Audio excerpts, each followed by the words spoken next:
Y'all already know that Houston's original neighborhood downtown is for everyone, and it is poppin' in August with Downtown Houston's Plus most popular events in Market Square Park and Trebley Park, like Blanket Bingo, Movies Under the Stars, the Summer Trivia Series, and Beats and Flow Yoga. You can also enjoy cool treats at these night events from their Market Square Park farmers market vendors and Toot Suite in Trebley Park. Learn more about these great events at downtownhouston.org. Downtown Houston. Get energized and revived.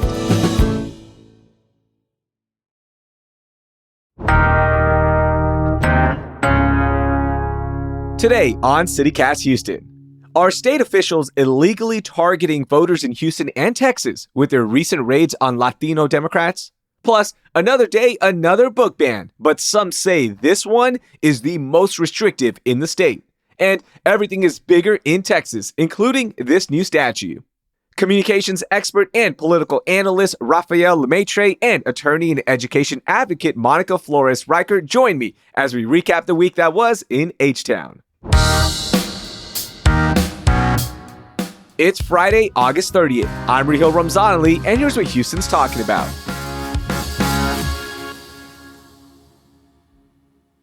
Monica, Rafael, welcome in. How's everybody doing? Doing great. Thanks for having us. Thank you. Doing wonderful. Hey, before we get into all the news, we are heading into a long weekend. Any big plans, Monica? Oh, the kids have the day off. So just, trying to plan adventures, keep them busy and, do a little rest before we continue the year. Oh, absolutely. How about you, Rafael? Yeah, a good friend from high school has a daughter who's having her bar mitzvah, and so heading up to Chicago, and we're going to have a fun party and visit some cool Frank Lloyd Wright architecture places. So it should be fun. Very cool. Safe travels, and remember, get there early to the airport because it is going to be packed. They are expecting this to be one of the busiest weekends of the year, if not the busiest. It looks like it will be the busiest, so get to your airport early and make sure you are ready to wait a little bit because it will be packed. All right, let's get to our biggest news of the week. What was it for you, Rafael? Oh, everything happening with elections, and we're seeing it happen all over the state and even in the country. We saw this week Governor Abbott announced that he was purging 1 million people from voter rolls. We saw during Commissioner's Court for Harris County last week a controversial item about doing additional outreach for voter registration.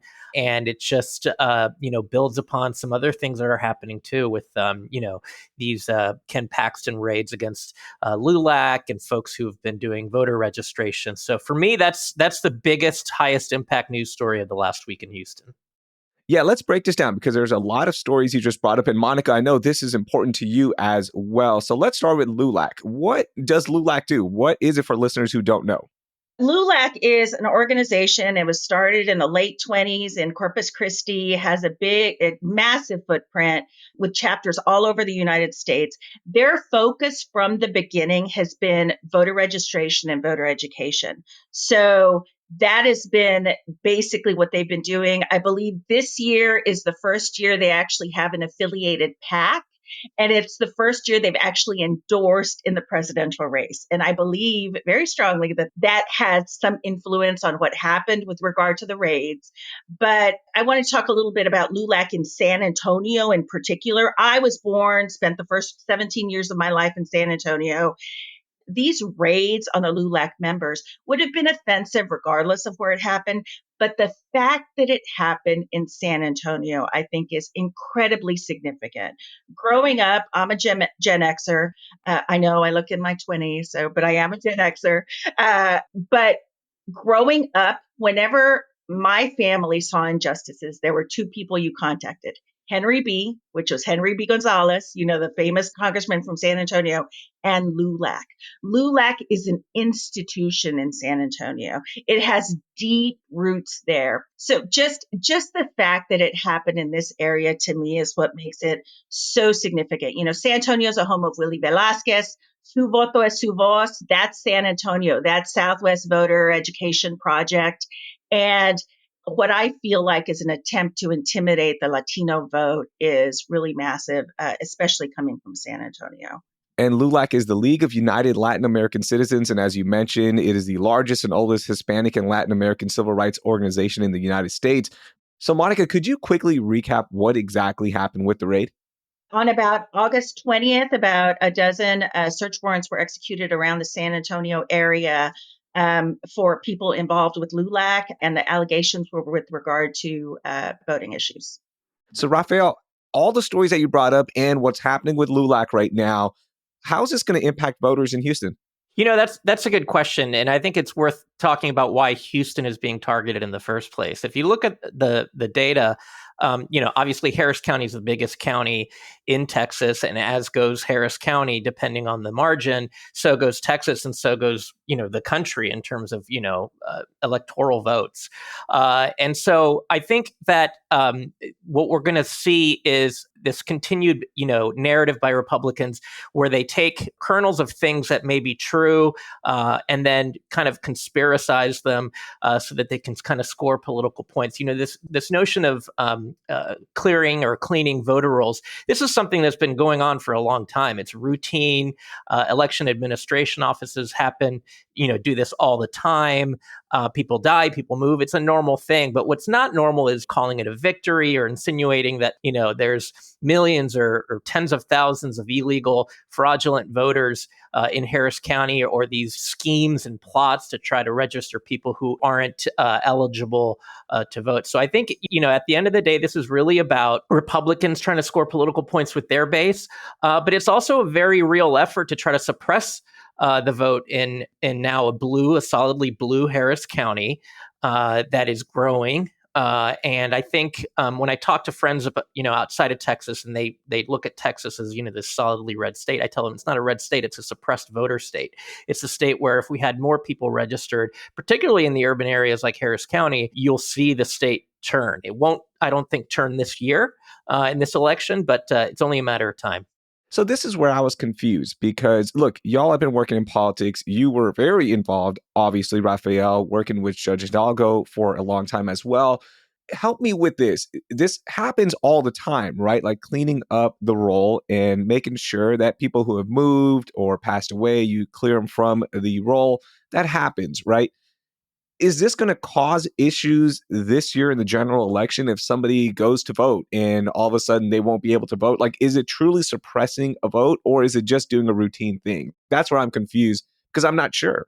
Well, it depends, and we don't know exactly how they did it. What I would tell people anybody who's registered to vote is go check your voter registration just to be sure. I went on last night just to make sure my voter registration was up to date. And I'm somebody who works in government and has voted in every election that I could. I'm, highly informed, very actively engaged person. So the fact that I'm doing it should send a signal to other folks too, that they should be doing that as well. This is going to be obviously a very high turnout election compared to, a midterm election or these much lower turnout elections like the HCAD election that happened a few months ago. And so it remains to be seen how the sand that's been thrown in the gears is going to play out. Tanisha Hudspeth, who is going to be running this election, this is going to be the highest turnout election that she's going to be running. And so it remains to be seen how smoothly it'll go. It's a big county. It's a lot of people. It's a lot of logistics. Hopefully it'll go well. But people need to be informed and people need to take action on what they need to do on their end. May I include also, before we move on, if you find yourself at the polls and they are telling you that there's a problem with your registration, please, please, please push the issue. But if you are unable to get that registration fixed, fill out a provisional ballot. That's what they're there for. They're there to clean up issues after the fact, and you can still have your vote counted. So don't just leave the polls if they tell you there's a problem with the registration. Make sure you fill out your provisional ballot. Perfectly said.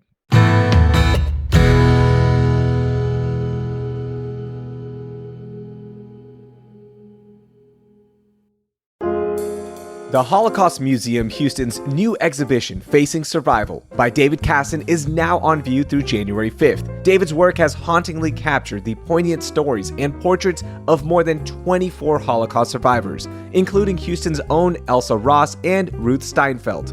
Also featured is Auschwitz survivor Martin Greenfield, who became one of America's greatest men's tailors, making custom suits for 6 presidents and notable celebrities.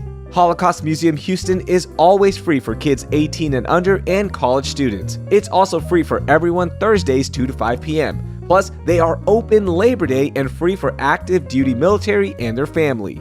You can get your tickets now and learn more about Facing Survival at hmh.org/Facing Survival. That's hmh.org/Facing Survival. Your general admission ticket to the Holocaust Museum Houston gets you into all exhibitions and galleries.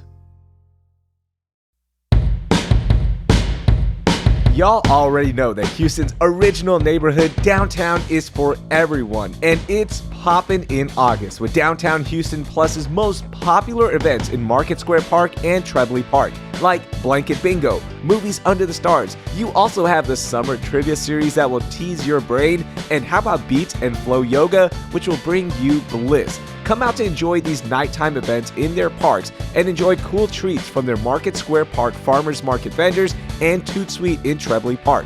Downtown is the place to be. In fact, more people visited downtown Houston last year than the entire population of Dallas, Fort Worth, Austin, and San Antonio combined. There's no better time to live downtown than now. From starter apartments to luxury lofts, everyone can take advantage of the arts, business, culture, entertainment, food, and recreation. Learn more about these great events at downtownhouston.org. Downtown Houston, get energized and revived.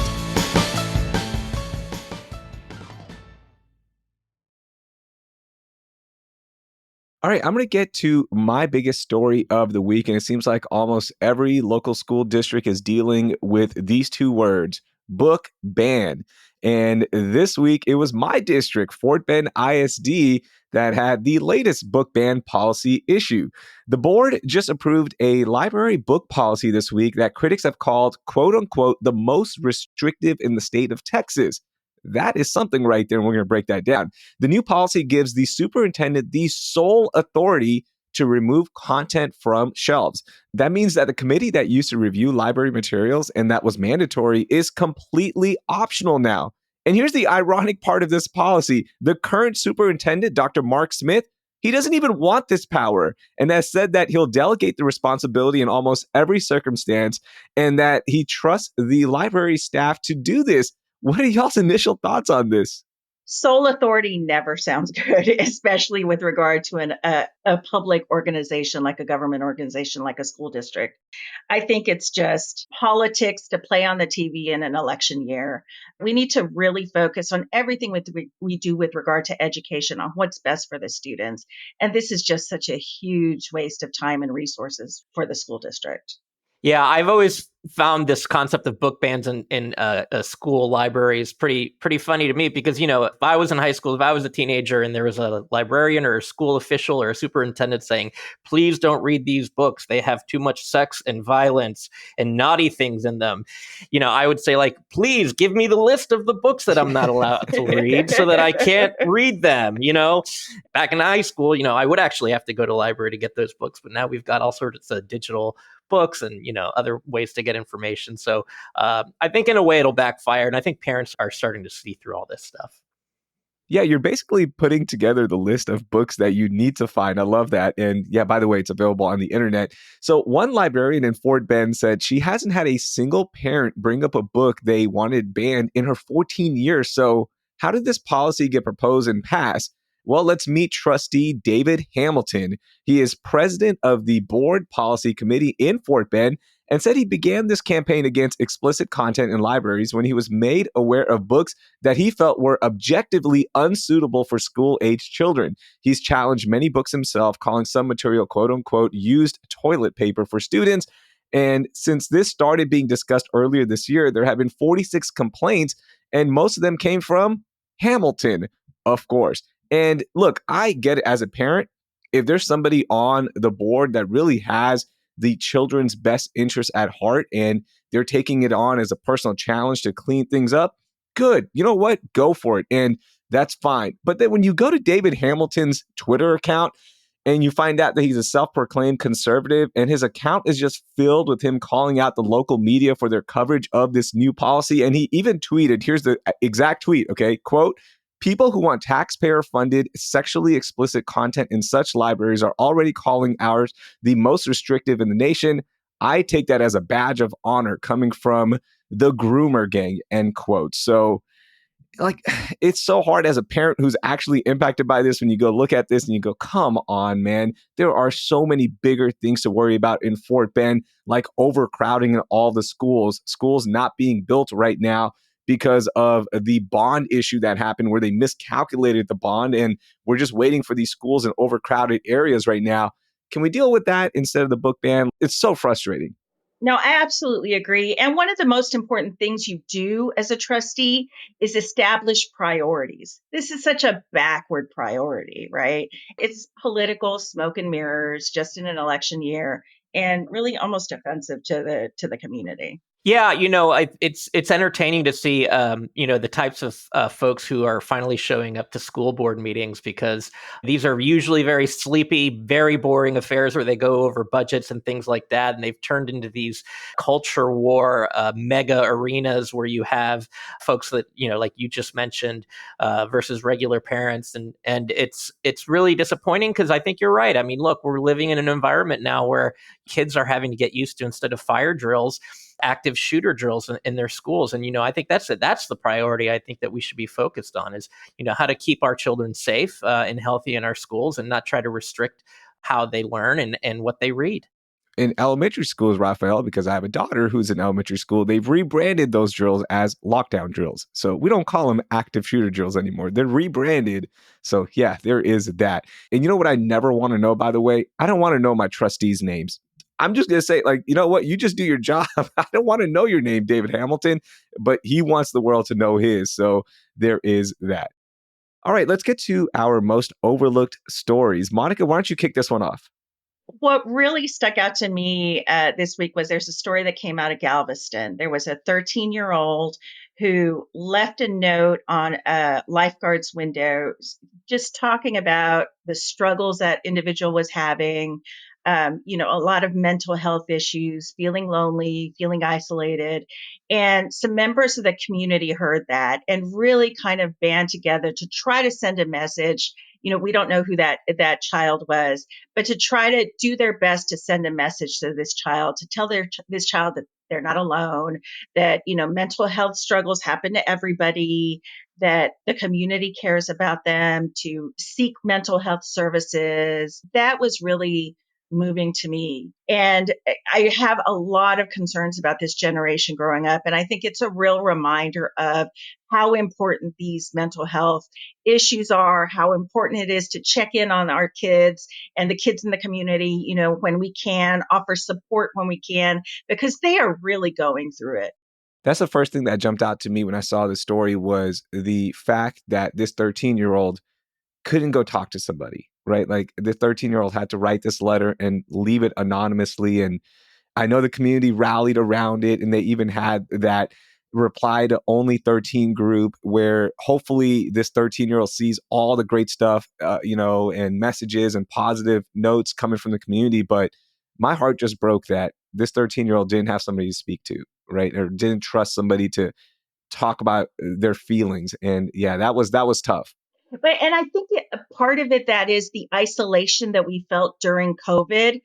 Maybe our kids are growing up thinking this is normal. Like this type of isolation is kind of a normal part of life. And, we didn't have that growing up. It's really important that we communicate to our young people that isolation isn't the norm and isn't necessary. And it really is important to have that communication with other people to be kind of happy and healthy in life. Rafael, what was your most overlooked story? There's been this really quiet but important discussion, I think, happening in Harris County after the hurricane and the derecho. This concept of a homegrown grid. This was very much overlooked when it initially came in. But in May, the Biden administration awarded Harris County, not the state of Texas, but Harris County, a $250 million grant called the Solar for All grant. And that's going to be pretty revolutionary here because it's going to allow folks like our elected officials here in Harris County to start putting together different technologies to further protect us and decentralize how we get power. I mean, we've all been through it, the ERCOT scares of power scarcity during the summer and what happened during the winter storm. And so what this is essentially going to allow us to do is use county land for battery storage. So, imagine you're a community center having battery storage connected to a microgrid, which is the generators that HEB and Buc-ee's use, or maybe your local supermarket. And then that would be connected to residential solar panels on your home. And so powering these batteries, helping us be a little more resilient and a little less reliant on the existing grid infrastructure. I think that's something that more and more people are going to start looking at, especially because of the pain that we felt after the last storm. Full disclosure, I'm involved with a group of coalition of folks here called Power Up Harris County that's working to advocate for this and to make it a reality. Yeah, so basically what you're saying is we're rallying around the fact that they're not going to fix it, so we might as well think about how we can handle our own business right now. Yeah. And, if you think about it, that's kind of a bipartisan idea. The Republicans kind of think of themselves as less government, less regulation, and more self-sufficiency. And, Democrats are like, yes, let's have more clean energy. We got to fight climate change. This is an idea, I think, that has appeal among both groups. And it just makes sense. I mean, the technology is there. You can start small, you could scale up.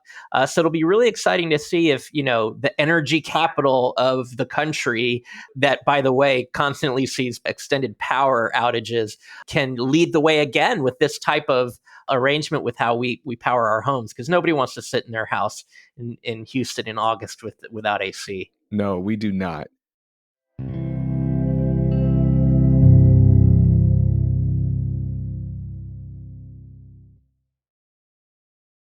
Okay, I'm going to get to my most overlooked story, and everything is bigger in Texas, and things are really big at the Sri Ashta Lakshmi Temple in Sugar Land, where they unveiled the third largest statue in the United States with their Statue of Union, which depicts the Hindu deity Hanuman as a human figure with a monkey's face with his palms facing forward as a sign of benevolence. Now, we all know the tallest statue in the USA is the Statue of Liberty at 151 feet, but can anybody guess the second tallest?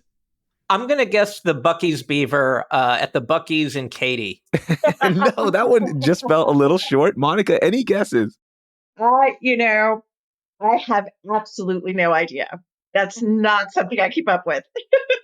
It's the Pegasus and the Dragon at 110 feet in Florida. I did not know that, but I did learn about it this week. So now we know the three tallest statues. And how about that? In the greater Houston area, the third tallest one is right here in the Sugar Land area. And by the way, when they did unveil this, in the following days, there was a group that showed up and, they were spewing some stuff. I don't even want to mention who it was or what religion they came from.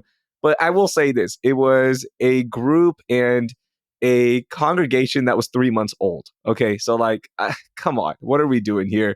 It is so cool to see that this temple spent all this money and has this incredible figure and statue now promoting peace. So if you want to go check it out, I've linked it in our show notes and you can go look at it. It looks incredible.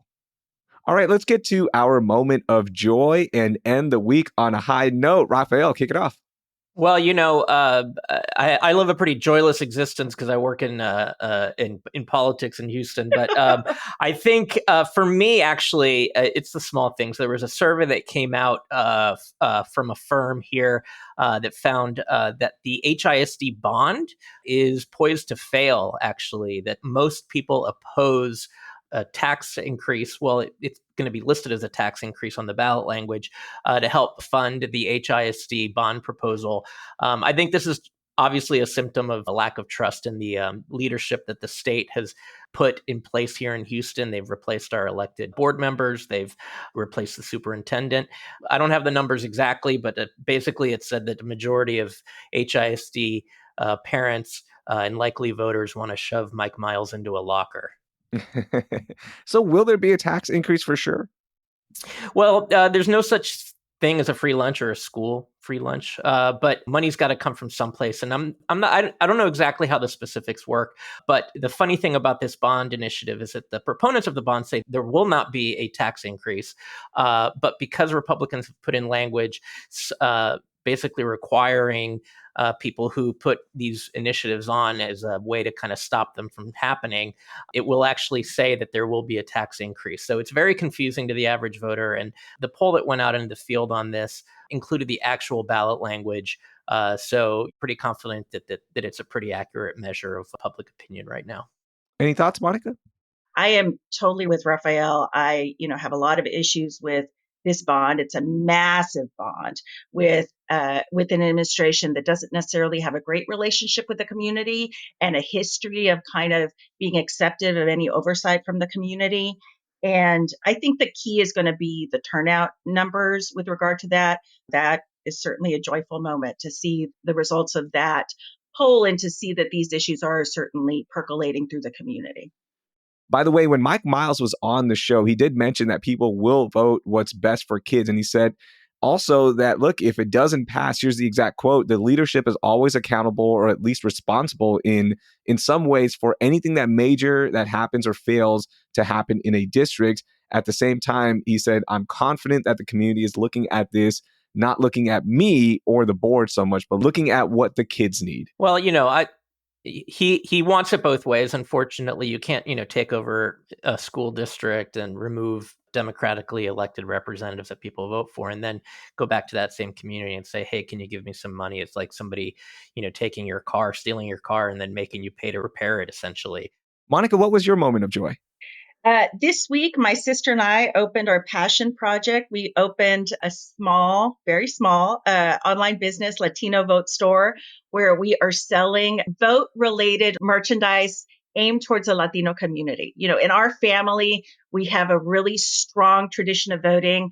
My honored family heirloom is a poll tax receipt from my great-grandparents. My great-grandparents were migrant farmers who could barely scrape together the money to buy food on the table, but they saved their pennies. They saved their money to be able to pay the poll tax, to be able to vote. That feeling has percolated throughout generations in my family. That is so critically important to us to encourage voting in the Latino community.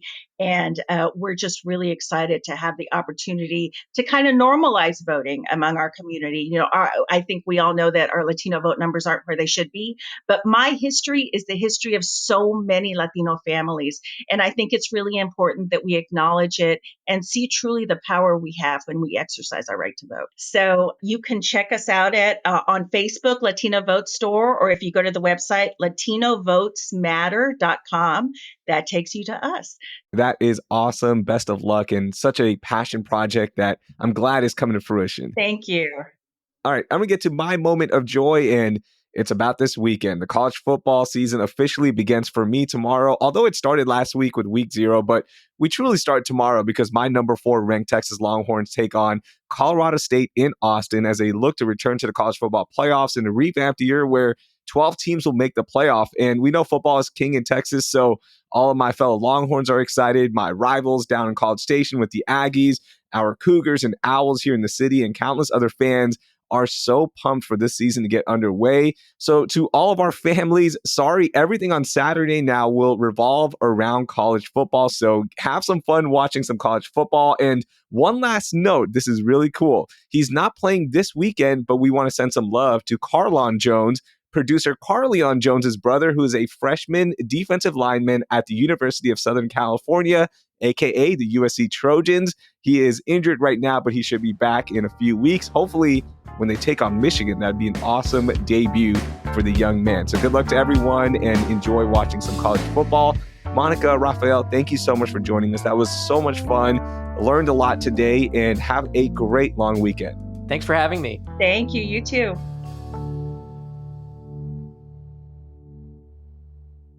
That was communications expert and political analyst Rafael Lemaitre and attorney and education advocate Monica Flores Richart. She also represents District 1 on the HCC Board of Trustees. All of the stories we discuss are linked in our show notes. Hey, if you enjoyed this episode, share it with 3 friends who are traveling this weekend. And while you're at it, give us a review and subscribe to our newsletter, Hey Houston. That will do it for this week here on CityCast Houston. Our producers are Carleon Jones and Zoe Culkin. Our newsletter editors are Natalia Aldana, Adrian Gonzalez, and of course, Brooke Lewis. Our executive producer is Laura Isensee. And I'm your host, Raheel Ramzanali. Our music is by the band All the Kimonos. We're off Monday, but we'll be back on Tuesday with your guide to September in Houston. Thank you for listening, and I hope you learned something new.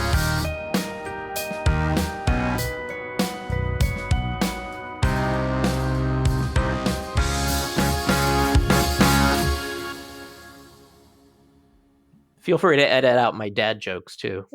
No, we got to keep those in. Those are the best. Those are the best moments.